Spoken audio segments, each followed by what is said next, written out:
ইসলামের লেভেল কোরআনের আয়াত আর হাদিস পিছনে লাগায়া সুদের কারবার যদি কেউ করে, এটা কিয়ামত পর্যন্ত হালাল হবে না, হারাম, এটা হারামই থাকবে।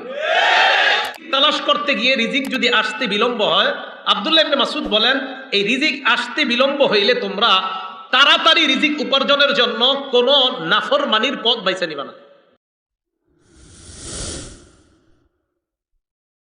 তাখরিজু শরহিস সুন্নাহ একটা কিতাব, এই কিতাবের 4113 নম্বর বর্ণনা।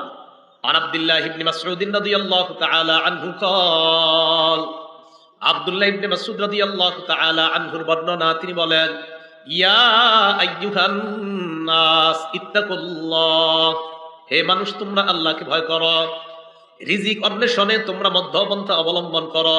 এবার যেটা বলবো অনুবাদটা মন দিয়ে শোনেন, কি কয় দেখেন। লা ইয়াহমিলান্নাকুম ইস্তিবতাউর রিজকি আন তাতলুবুহু বিমাআসিল্লাহ, হালাল পথে রিজিক তালাশ করতে গিয়ে রিজিক আসতে যদি বিলম্ব হয়, আবার বলছি, হালাল পথে রিজিক তালাশ করতে গিয়ে প্রচুর রিজিক আসতে যদি বিলম্ব হয়, রিজিক তালাশ করতেছেন, রিজিক আপনার কাছে আস্তে আস্তে আসতেছে, তো রিজিক তালাশ করতে গিয়ে রিজিক যদি আসতে বিলম্ব হয়, আব্দুল্লাহ ইবনে মাসউদ বলেন, এই রিজিক আসতে বিলম্ব হইলে তোমরা তাড়াতাড়ি রিজিক উপার্জনের জন্য কোন নাফরমানির পথ বাইছে নিবা না। আবার দেখেন কি কয়, লা ইয়াহমিলান্নাকুম ইস্তিবতাউর রিজকি, হালাল পথে রিজিক আসার বিলম্ব হওয়াটা, কি কয় দেখেন, হালাল পথে রিজিক আসার বিলম্ব হওয়াটা, লা ইয়াহমিলান্নাকুম, তোমাদেরকে যেন উদ্বুদ্ধ না করে, আন তাতলুবুহু বিমাআসিল্লাহ, হালাল পথে রিজিক আসা বিলম্ব হওয়াটা তোমাদেরকে যেন হারাম পথে দ্রুত রিজিক কামায়ের প্রতি উদ্বুদ্ধ না করে। দোস্তে বলবে, কি রে কি করস, টাকা পয়সা নাই এত, আর বলিস না, ক্ষেত খামার করি কোনো মতে আসে আর কি, আরে আমি কিছু সিস্টেম শিখে নিয়ে গেছে বাজারে গিয়ে কিছু সিস্টেম শিখাই দিছে যে এই সিস্টেমে তাড়াতাড়ি ধনী হওয়া যায়।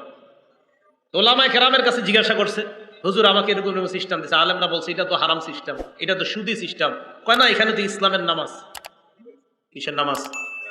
এবং ওই অফিসের মধ্যে এটাও লেখা, পিছনে সূরা বাকারা 275 নম্বর আয়াতও লেখা আছে, আহাল্লাল্লাহুল বাই'a ওয়া হাররামার রিবা, আল্লাহ ব্যবসা হালাল করেছেন, সুদকে হারাম করেছেন। এটা তো পিছনেও লেখা আছে, এরপরে ওই অফিস কিভাবে হারাম কাজ করে?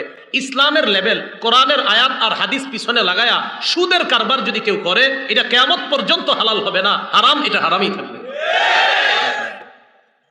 তাহলে লেভেল লাগাইলে হারাম হালাল হয়ে যায় না। কি কথা বুঝে আসছে?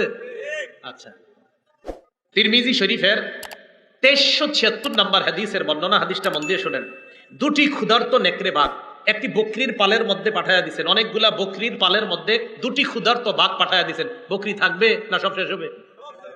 ক্বালা রাসূলুল্লাহ সাল্লাল্লাহু আলাইহি ওয়াসাল্লাম, নবীজি বলেন, মা যিবানে জাইআন উরসিলা ফি গানামিন বিআফসাদালাহা মিন হিরসিল মারই আলাল মালি ওয়াশ শারাফি লিদীনিহি।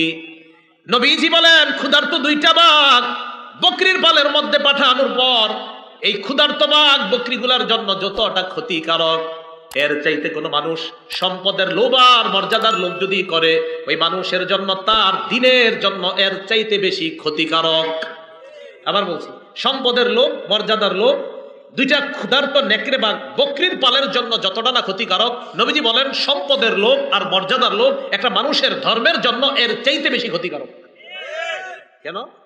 যে আমার সম্পদ দরকার, কি আমার 10 কোটি টাকা লাগবে, এটা হালাল পথে হোক আর হারাম পথে হোক সমস্যা নাই, লাগবে 10 কোটি। বলেন এটা কি তার ধর্ম ঠিক থাকলো না ক্ষতি হয়ে গেল? আবার মর্যাদা, ওই চেয়ারে আমাকে বসতে হবে, কিভাবে বসবো আমি জানি না, বসতেই হবে। বলেন এখন যদি অনৈতিক কোনো পথ বেছে নেয়, এটা কি তার মর্যাদা, তার ধর্মের জন্য এটা কি ঠিক থাকলো না ক্ষতিকারক হয়ে গেল?